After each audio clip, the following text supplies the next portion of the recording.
अस्सलामुअलैकुम। उम्मीद करता हूँ आप खैरियत से होंगे। तो जिस तरह से आप लोगों को पता है कि मैं इस यूट्यूब चैनल पर जो है वीज़ा प्रोसेस और स्कॉलरशिप वगैरह चीज़ों के बारे में अपडेट लेकर आता हूँ आप लोगों के लिए।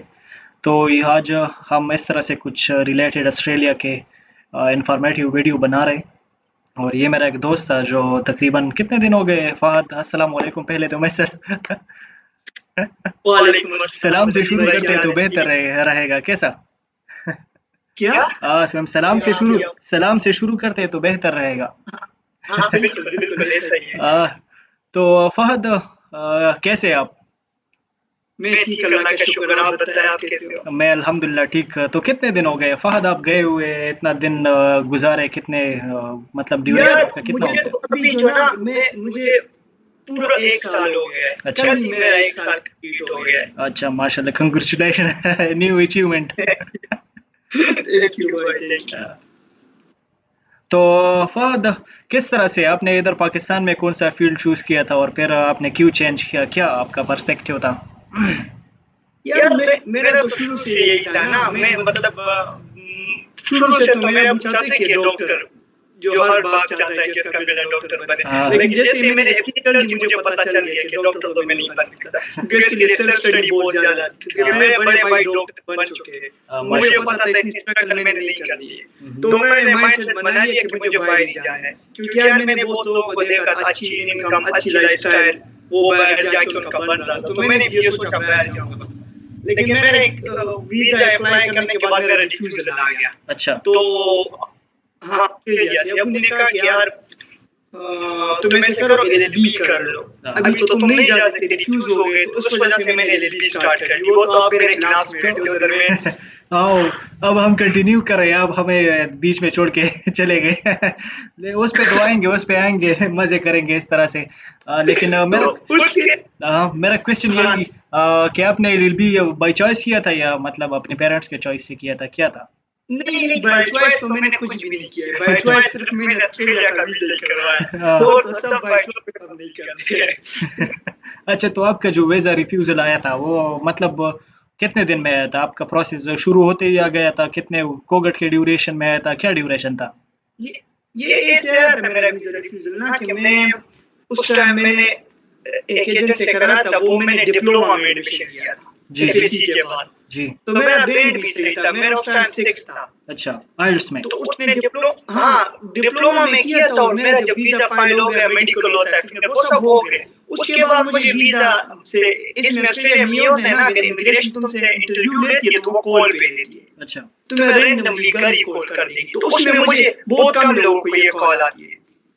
तो मुझे कॉल आ गई, मुझसे पूछा वो सेम ही क्वेश्चन होते हैं, why Australia, why not UK, something, why this specific college जिसमें मेरा एडमिशन हुआ था, अच्छा। व्हाई दिस स्पेसिफिक कोर्स, कि ये कोर्स क्यों लिया है, हम्म।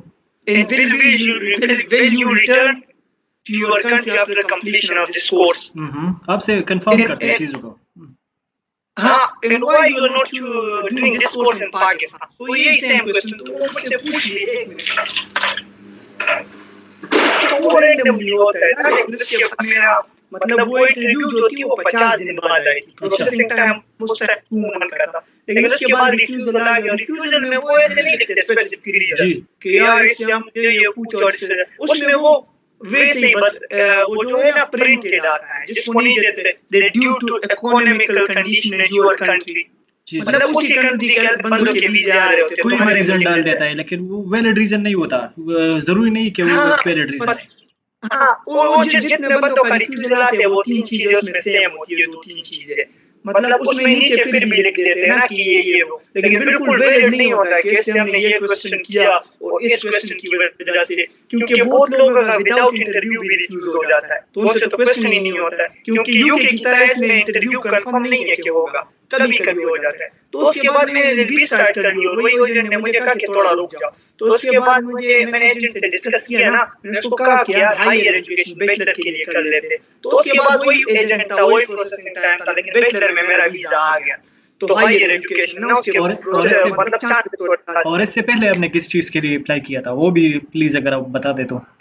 यार वो जो था ना, मेरा फील्ड जो था मेडिकल था, वो जो पहले मैंने अप्लाई किया था वो मेडिकल रिलेटेड था। कुछ यार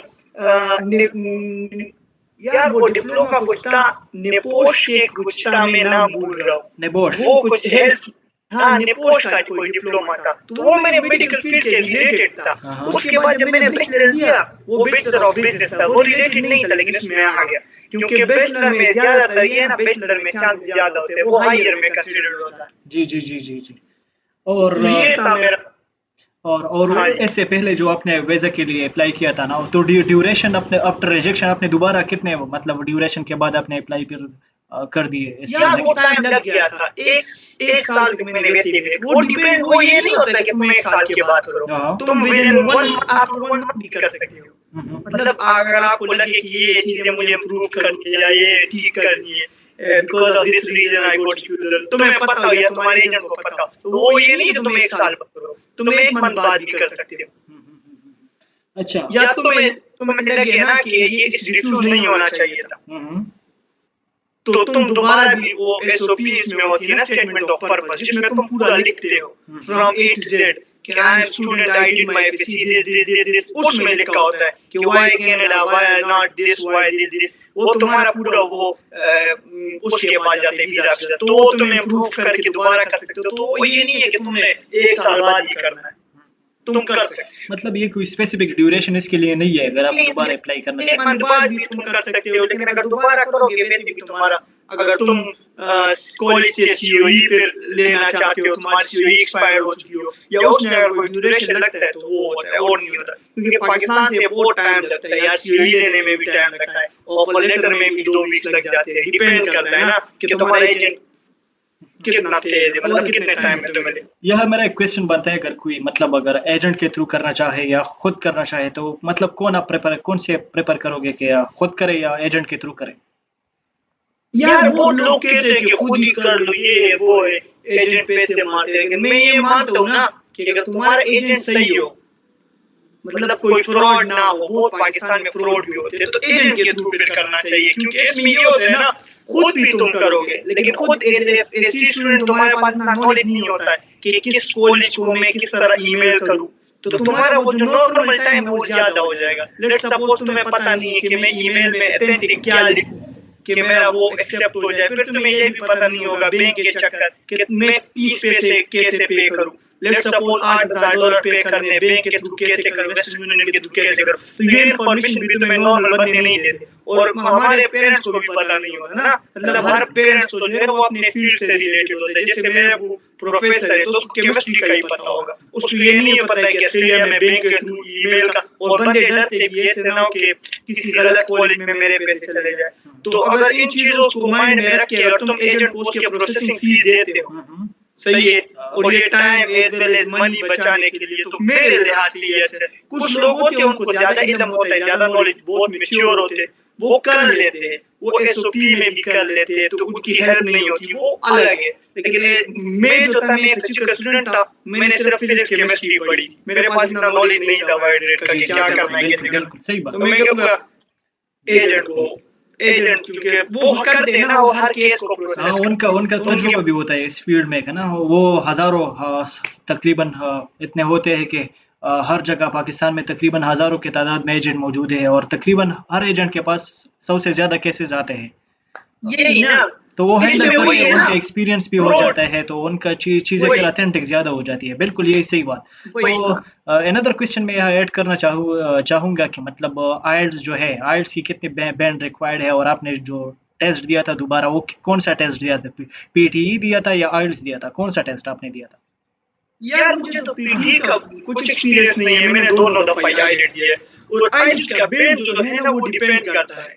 अगर तुम एफएससी के स्टूडेंट हो ना, एफएससी, तो बहुत सारे स्टूडेंट का मैंने देखा है 5.5 पे भी ऑस्ट्रेलिया का वीजा लग जाता है। वो इसलिए ना 5.5 पे जो कराते हैं वो इधर एलिकोस कोर्स में भी एडमिशन ले लेते हैं। एलिकोस ये होता है कि वो कॉलेज के स्टार्ट होने से पहले 3 मंथ की इंग्लिश की क्लासेस लेंगे इधर ही।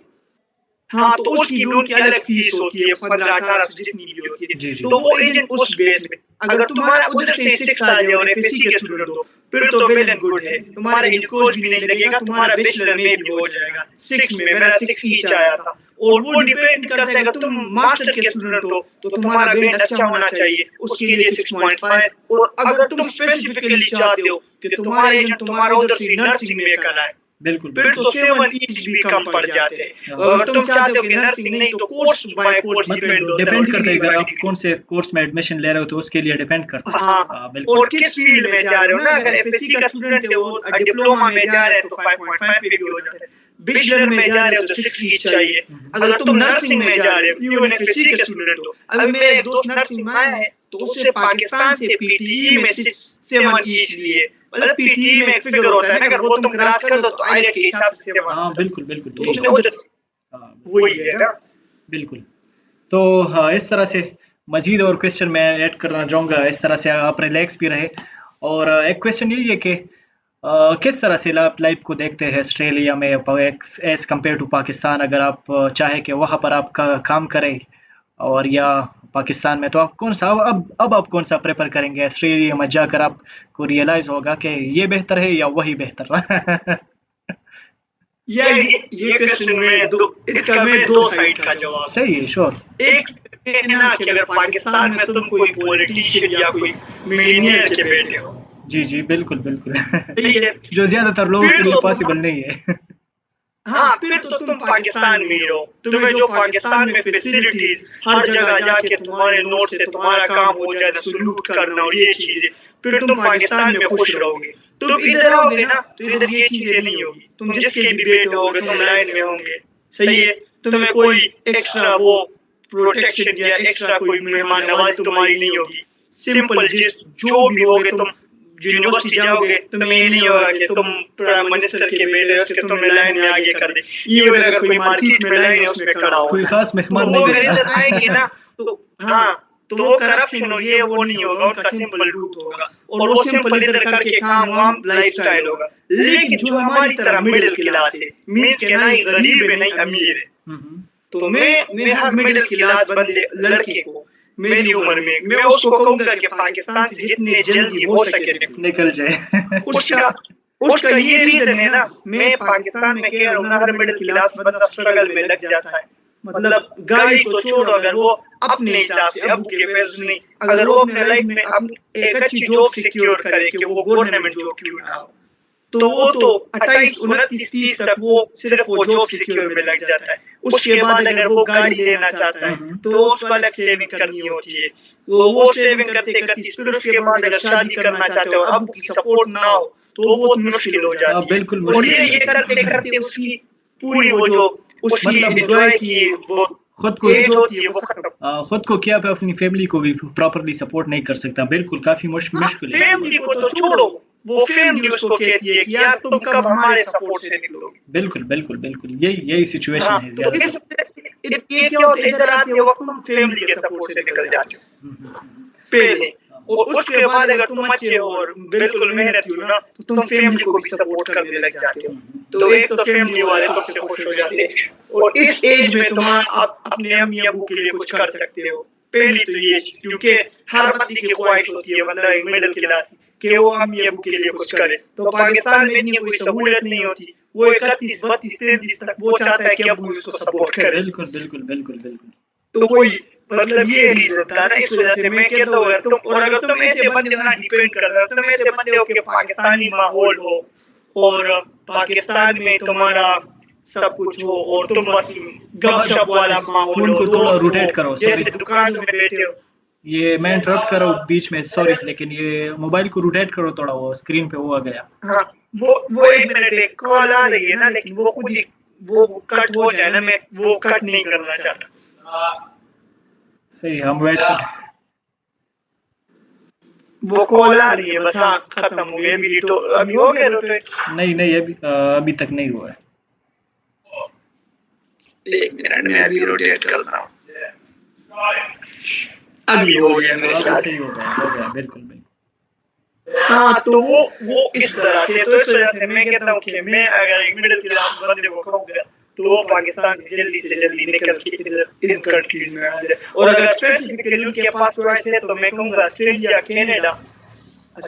कनाडा ये 2 चूज करें। अगर ये दोनों ऑप्शन नहीं है ना, ये दोनों ऑप्शन नहीं है उसके पास खत्म हो गया, फिर यूके चूज करो।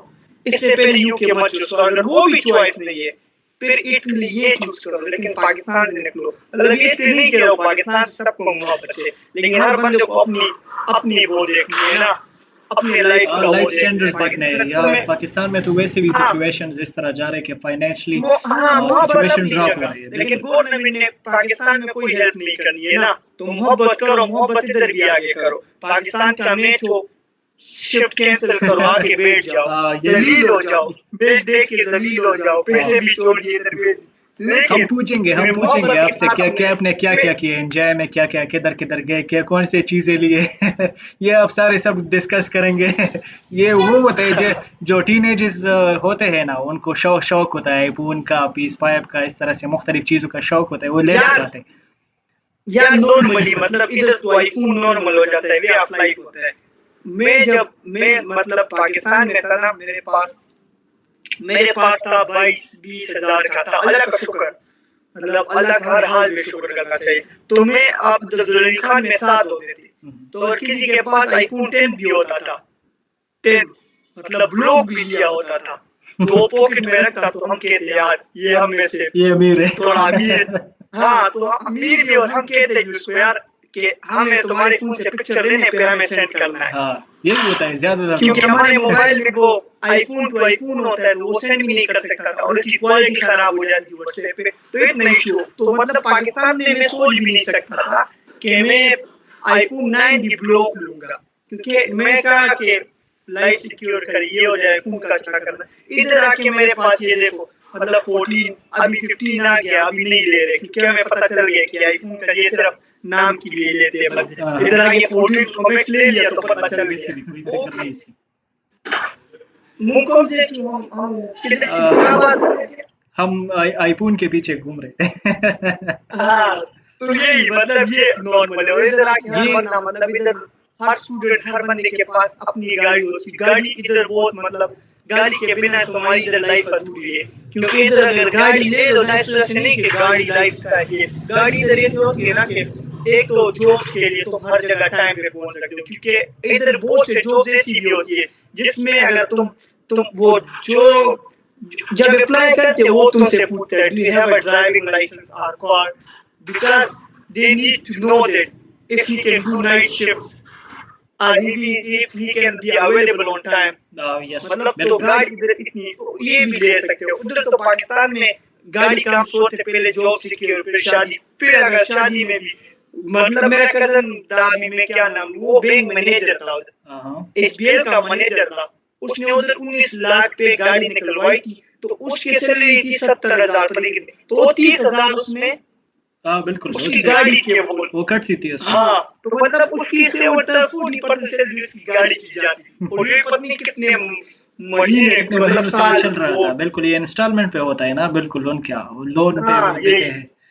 और मैं उससे पूछूंगा ये फहद के जो होता है ना वेजेस होता है ना ऑस्ट्रेलिया में, उसका क्या हिसाब होता है, और आपने अभी कितने वो आप किस कौन से वेजेस पे जॉब कर रही है, ये थोड़ा पर्सनल हो गया लेकिन खैर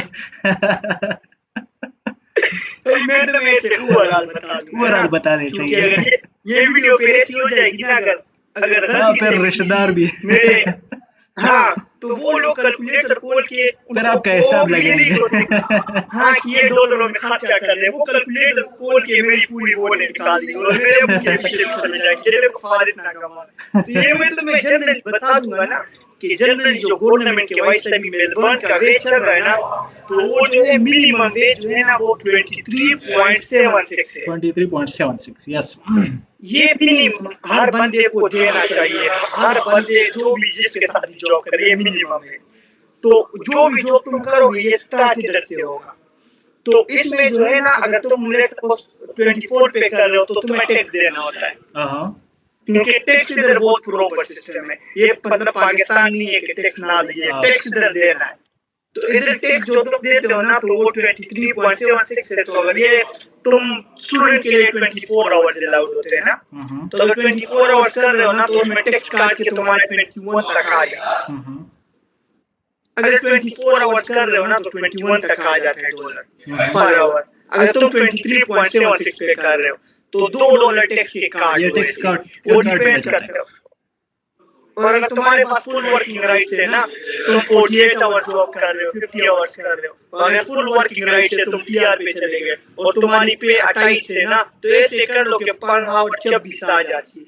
तो इसमें डिपेंड, मैं जो सिक्योरिटी करता हूँ ना, तो उसमें 25 पर आवर है मेरी अभी जो है, तो वो मुझे 23 तक आ जाती है। अच्छा अच्छा। तो अनदर क्वेश्चन मैं यहाँ पर ऐड करूँगा फहद के, ये जो होता है ना स्टूडेंट क्वेश्चन ज़्यादातर पूछते हैं कि पाकिस्तान और इंडिया के लिए जो है ना वीज़ा कौन से कंट्री के लिए आसान होता है, और जिस तरह से केपीके के सिचुएशंस चल रहे हैं ना पाकिस्तान में, ये फिर से एक वो आ मिनट, गए। ये फिर हाँ, ये कॉल आ जाती है घर से एक।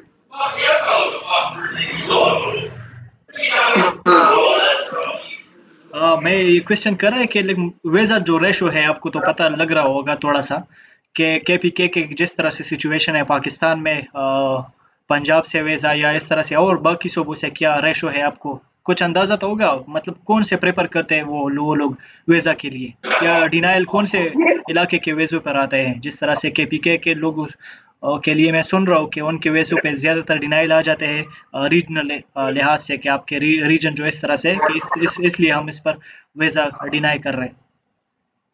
यार एक तो ये बात ना, वो कभी कभी भी रिफ्यूजल में ये नहीं लिखते इसके केपीके की वजह से या केपीके रीजन में आप रह रहे हो। पहले तो ये बात वो पूरे मुल्क का लिखते हैं कि due to economical situation in your country, specific ये नहीं लिखते। तो जो भी बताता है कि स्पेसिफिक केपीके का हुआ है वो झूठ बोल रहा होता है। लेकिन उसमें ये एक और एडिशन हो जाती है ना, जो एजेंट्स होते हैं ज्यादातर, तो वो उनको इस तरह वो अंदाजा लगाते हैं ना। एक मिनट यार।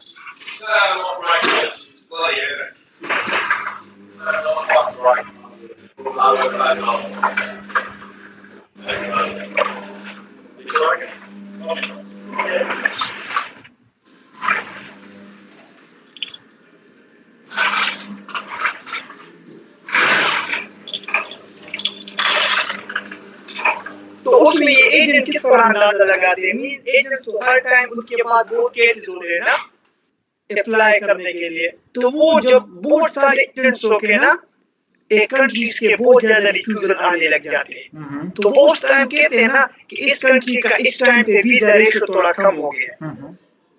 और जैसे पिछले टाइम पे यूके का वो मतलब दब के वीजे आ रहे थे, तो हर एजेंट कह रहा था कि वीजा अप्लाई करो बस आ जाएगा। तो उसमें कोई ये नहीं कह रहा कि केपीके का ना करो, पंजाब का ना करो, कोई नहीं। उसने कहा जो करे बस यूके का निपटो। ऑस्ट्रेलिया का क्या हुआ था आफ्टर कोरोना, ऑस्ट्रेलिया का दब से लग गए थे, सही है। तो कोई एजेंट ये नहीं कह रहा था कि केपीके का ना करो, पंजाब का ना करो, स्पेसिफिक कोई कंट्री नहीं था।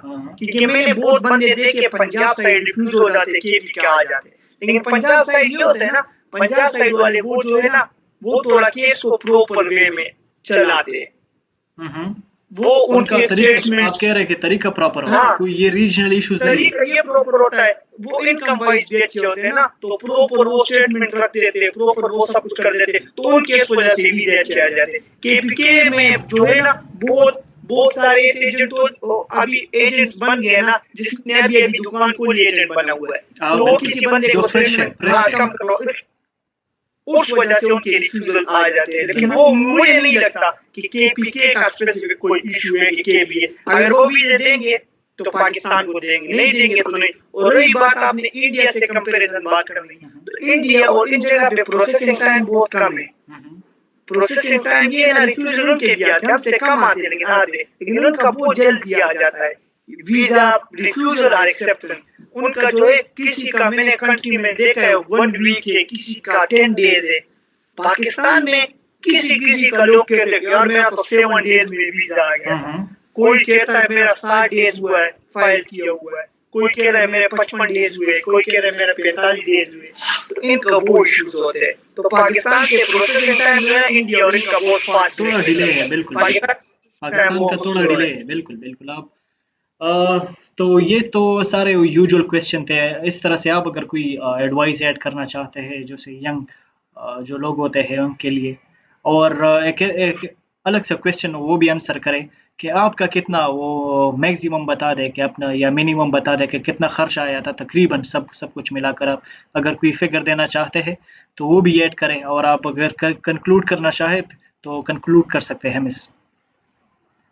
यार बस कंक्लूड में मैं 3 शॉर्ट आंसर दे दूंगा, वो कंक्लूजन हो जाए, क्योंकि मेरे कुछ दोस्तों ने मुझसे व्हाट्सएप पे या उन चीजों पे इनके बारे में पूछा है ना, तो शायद आपकी वीडियो से उनको पता चल जाए कि इसका जो है ना कंक्रीट जो स्पेसिफिक आंसर है वो नहीं है, और ना ही आपको उधर ऑस्ट्रेलिया से मिल सकता है, वो जब तक आप इधर नहीं आएंगे आपको नहीं मिलेगा। एक तो ये आंसर बहुत हुआ है ना कि भाई पीआर का क्या सीन है, परमानेंट रेजिडेंसी है कैसे मिलेगी। तो भाई जो बंदा इधर आ जाता है ना, इधर का पीआर ऐसे नहीं है कि बस 5 इयर्स रह लो तुम्हें मिल जाएगी। इधर हर कोर्स का एक पाथ वे है पीआर तक जाने के लिए। तो जब एक बंदा इधर आ जाता है, वो देख लेता है वो कोर्स पढ़ रहा है, उस कोर्स के कितने पॉइंट्स, कितनी एलिजिबिलिटी है किस सिटी में, तो वो पूरा वो देखकर उसको फिर अपने ट्रेड का पता चल जाता है कि मैं क्या क्या करके इस पीआर तक पहुंचूंगा।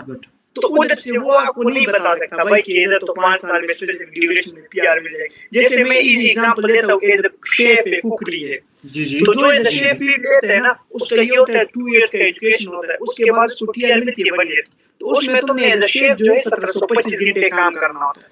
तो वो अगर तुमने कर दिए और तुम्हारे कुछ पॉइंट्स होते 65 जिसमें आईएलटीएस के भी होते सब चीज, अगर वो तुमने मिला के कर ली ना तो तुम एलिजिबल हो गए पीआर में। और वो पीआर अगर तुम इधर डालते हो मेलबर्न में, शायद फिर भी वो तुम्हारा टाइम ले, क्योंकि इधर ज्यादा कंपटीशन। अगर वो तुम रीजनल में डालते हो तो रीजनल में शायद आ जाए। तो इस तरह हर एक फील्ड का अपना पाथवे होता है, कोई तुम्हें स्पेसिफिकली कभी नहीं बता सकता कि भाई बस इधर आ। वन वे नहीं है, कोई वन वे रूल नहीं है। हाँ, इधर क्या होता है, पाकिस्तान में मेरे दोस्त बैठे होते हैं, यार मैं ऑस्ट्रेलिया आना चाहता हूँ, मेरे पीआर का क्या सीन होगा। तो यार तुम आओगे, तुम क्या फील्ड में आओगे, क्या फील्ड होगा, क्या डिपेंड करेगा होगा, कितना आपका टाइम लेगा, हर फील्ड का अलग अलग होता है ना। हाँ, और हर साल के बाद वो रूल चेंज करते रहते। तुम आओगे, तुम्हारा 3 साल एजुकेशन होगा, उस टाइम क्या रूल होगा किसको पता है। या बिल्कुल बिल्कुल। तो कोई तुम्हें कंप्लीट। और दूसरी बात ये ना, जिस तरह तुमने मेरे खर्चे का कहा, तो मेरे खर्चे का भी कोई तुम्हें कंक्रीट वो जो है ना एक डिफिनीशन नहीं बता सकता। इसकी जो डिफिनीशन कर लो ना वो उसकी सही निकलती है। इसमें से ना मेरे एक दोस्त है जो मेरे साथ रहता है, वो एक डिप्लोमा में आया है, तो उसका जो डिप्लोमा का था ना उसके $4000 थे ऑस्ट्रेलिया। सही है, तो उसने वो पे कर दिए थे एक सेमेस्टर के। तो और फिर वीजा फीस और ये सब लगा के, और उसने एजेंट को सिर्फ वो एजेंट फीस दी, गाइडेंस। तो उस टाइम 16 लाख में वो आ गया ना, तो बहुत कम थे। मेरा जो था, मेरा बिचलर था, मैंने $10,000 वो पे किए थे, और 2000 हेल्थ इंश्योर के होते मेरे 3 साल का वीजा।